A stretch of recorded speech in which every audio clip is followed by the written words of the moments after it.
Hello everyone.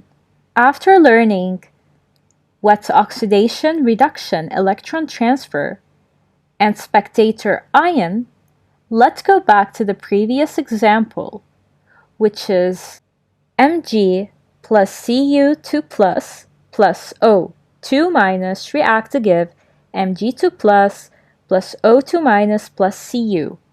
We said that O2 minus is a spectator ion. Since it remains the same, it does not lose or gain electrons.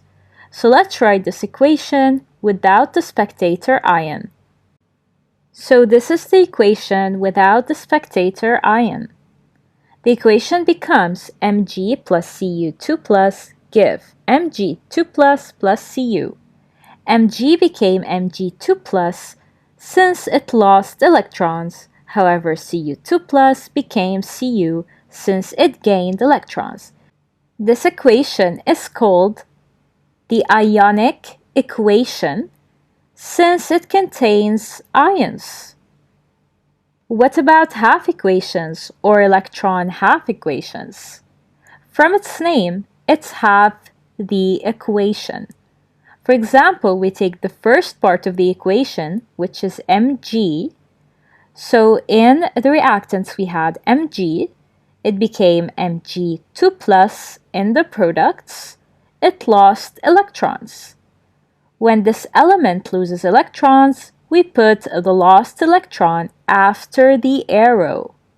So we put Mg gives Mg2 plus the 2 electrons placed after the arrows, plus 2 electrons since it lost 2 electrons.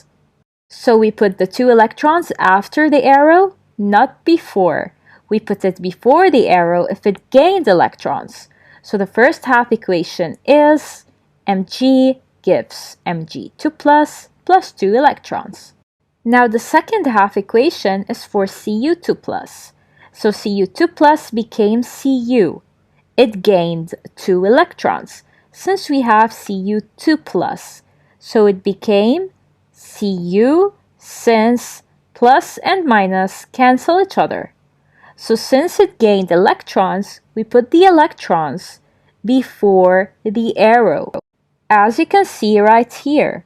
So since Cu2 plus became Cu, it gained 2 electrons, and we put those 2 electrons before the arrow. This is called reduction. Pay attention and review this video. You must understand how the half reactions occur. So the ionic equation is divided into 2 half equations. The first part is magnesium losing electrons to become Mg2 plus, and the second part is Cu2 plus gaining electrons to become Cu.